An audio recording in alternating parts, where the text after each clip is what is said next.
and even use the scissors and cut paper. And it's strong enough to cut this nail. But I'm not. So I put the tool in the fixture, the nail in the tool, and then I have this special fixture I made. I put the tool in the fixture, and then I put the fixture on the floor.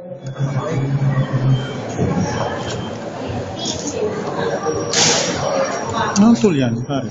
Wave? And Hindi, yun. I Ano. stand on the handle, Charge sheet here? say a little prayer, and then jump. Oh, awesome. And at this point, I hope the nail is in 2 pieces, and the tool still 1 piece. So here's my assistant, and she's handing me 2 pieces of nail.